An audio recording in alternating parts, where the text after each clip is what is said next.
Hello guys, मैं हूं यश और आज हम बात करेंगे कि वचन के प्रति आदर करना क्या होता है और आज किस प्रकार से वचन का अनादर हो रहा है। हम में से बहुत से विश्वासी हैं जो वचन के प्रति आदर को जानते तो हैं, पर फिर भी बहुत सी जगह गलत ठहर जाते हैं। पूरी पृथ्वी पर हर धर्म ग्रंथ को लोग आदर देते हैं और उसे ठीक से रखते हैं। कोई उसे चूमता है तो कोई पढ़ने के बाद साफ करके रखता है, कोई कपड़े में लपेट कर रखता है। पर बाइबल, जो कि परमेश्वर का जीवित वचन है, मसीह लोगों के पास सबसे दयनीय हालत में होता है। पर दिक्कत यहाँ नहीं है, क्योंकि आज के हालातों में बहुत सी बार देखा गया है कि प्रचारक जब प्रचार करते हैं तो वचन को बहुत जोर से ठोकते या पीटते हैं और कई बार इतने जोश में आ जाते हैं कि वचन को फेंक भी देते हैं जैसे कि वो कोई निर्जीव वस्तु हो। और यहाँ तक कि कई बार आवेग में आकर चंगाई सभाओं के अंदर बाइबल को उस स्थान पर छुआया जाता है जो कि बीमारी से ग्रसित है।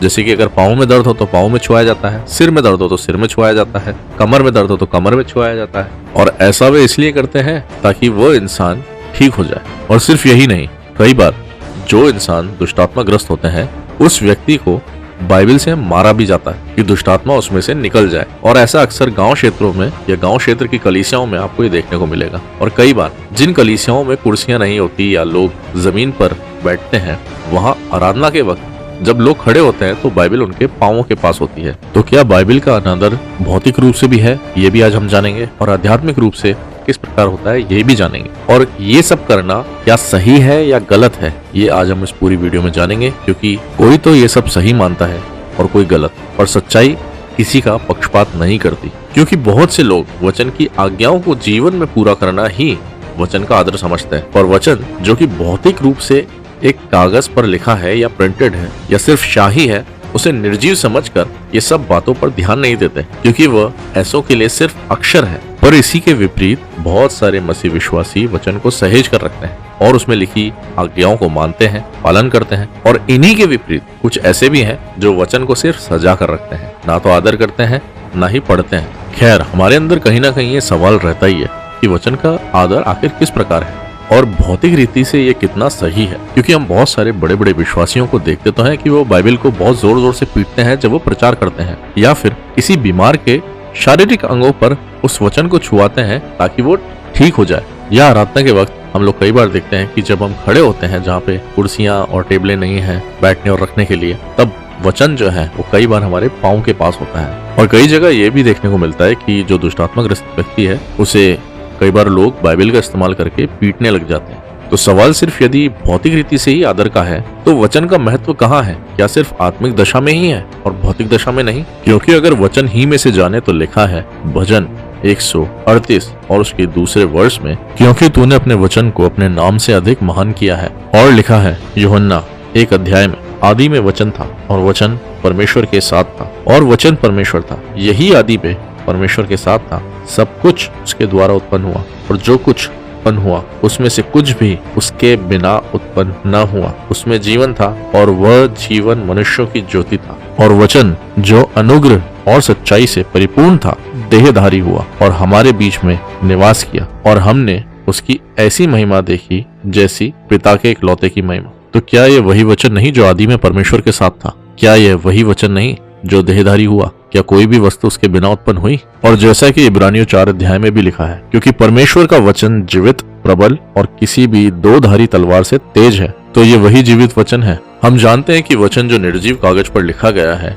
उस निर्जीवता का आदर नहीं, परंतु उस वचन का जो जीवित है आदर जरूरी है, बिना मूर्ति पूजा की क्रियाओं से। कहने का अर्थ है वचन का आदर बिना अनादर किए हो, ताकि अन्य जातियों में भी आप ठोकर का कारण ना बनो। यदि पुराने समय ही की बात को देखें तो क्या कभी कोई ऐसा घटनाक्रम हुआ है जहां वचन को किसी विश्वासी के द्वारा पांव से लगाया गया हो, या किसी दुष्टात्मा को भगाने के लिए उसे फेंक के मारा गया हो, या बीमारी ठीक करने के लिए उसे मरीज से छुआया गया, या कभी वचन को पांव तले रखा गया हो? निर्गमन की पुस्तक में जब हम पढ़ते हैं उसके 3 अध्याय और 4 पद से, तो वहां पे परमेश्वर मूसा से बातें करते हैं। तो परमेश्वर कहते हैं कि अपनी जूतियां उतार दे, क्योंकि जिस स्थान पर तू खड़ा है वह पवित्र भूमि है।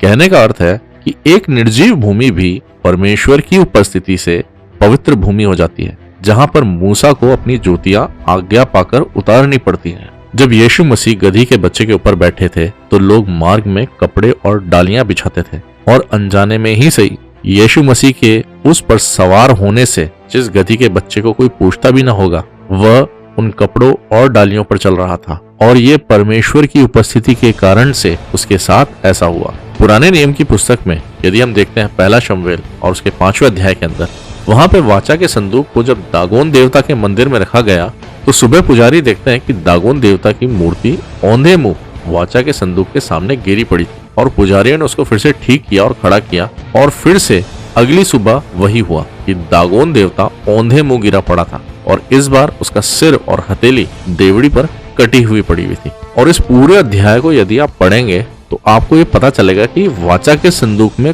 कोई भी प्राण नहीं था, और क्योंकि वो परमेश्वर के आदर का प्रतीक था और उसमें जीवित वचन था, इस कारण अन्य जातियों पर भी ये गवाही हुई कि इजराइल का यहोवा ही एकमात्र जीवित परमेश्वर है। और भौतिक रीति से ही सही, पर दागोन देवता को भी उस परमेश्वर के आदर के और सम्मान के प्रति झुकना पड़ा। आज भी बहुत सारे मसीह विश्वासी इस गलती को करते हैं कि बाइबल के कागज के पुराने हो जाने पर उसे फेंक देते हैं, या कबाड़ निकालते वक्त पुरानी बाइबलों को फेंक देते हैं, या फिर वचन बांटते वक्त अन्य लोगों में उन पत्रियों को दे देते हैं जिन पे वचन लिखे होते हैं। और कई बार बहुत सी ऐसी लापरवाहियों के कारण ऐसे कागज वॉशरूम तक भी पहुंच जाते हैं, और ऐसे ही कागज जिन पे वचन लिखे होते हैं कई बार चने मूंगफली बेचने वालों के पास चले जाते हैं और वे उनमें चने मूंगफलियां बेचते हैं। और इसी के द्वारा हम कई बार ऐसी गवाहियों को पढ़ते और सुनते भी हैं कि बहुत से लोग जो चने मूंगफली खरीद रहे थे या वॉशरूम में बैठे हुए थे, उनको वो कागज मिला, और जब उन्होंने उसको पढ़ा तो उसके द्वारा वो विश्वास ले आए।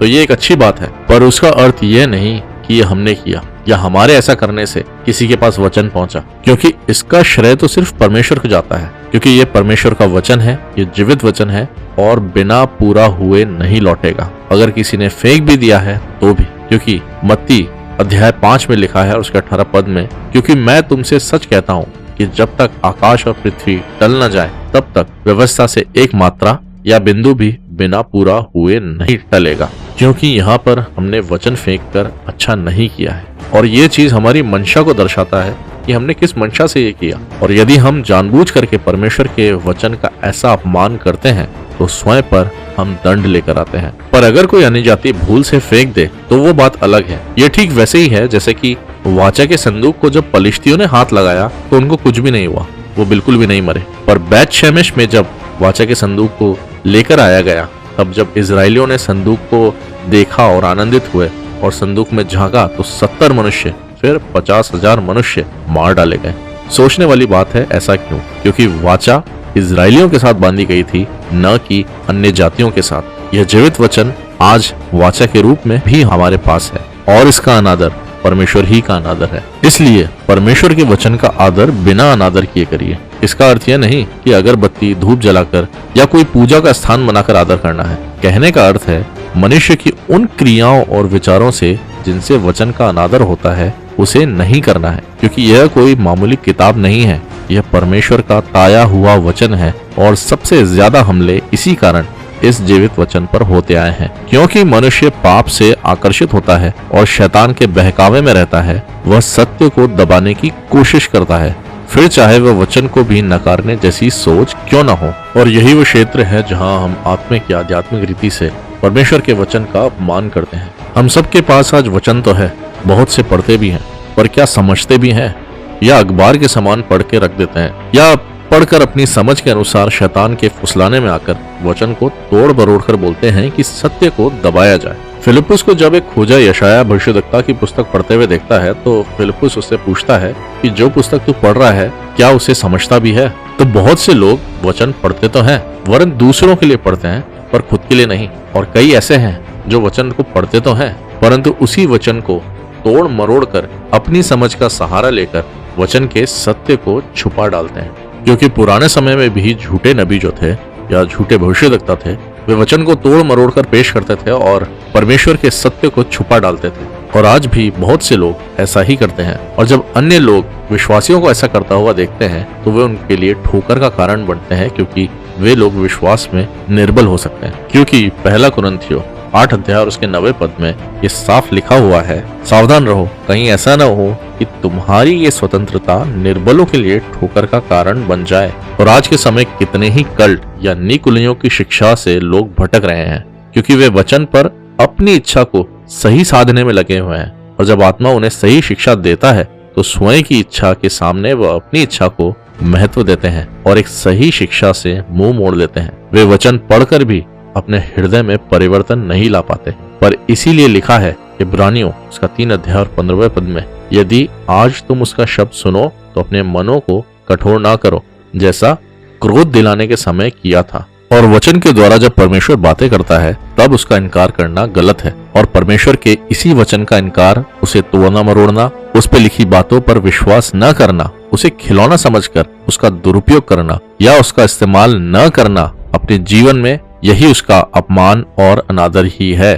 और यही मसीह विरोधी की आत्मा है जो संसार में मनुष्यों को अंधा करती है कि वे ना तो परमेश्वर को जाने, ना ही वचन पढ़ें या समझें, क्योंकि लिखा है मत्ती 24:24 में, क्योंकि झूठे मसीह और झूठे भविष्यद्वक्ता उठ खड़े होंगे और बड़े बड़े चिन्ह और अद्भुत काम दिखाएंगे कि यदि हो सके तो चुने हुओं को भी भरमा दे। और ऐसा तब ही संभव है जब भेड़ों की खाल में भेड़िया आए। तो प्रियो, वचन का अनादर भौतिक व आध्यात्मिक दोनों ही रीति से है, इसलिए वचन का आदर बिना अनादर किए करिए। तो मिलते हैं नेक्स्ट वीडियो में, जो कि होगी एंजल्स एंड डीमंस के ऊपर। तब तक के लिए गुड बाय।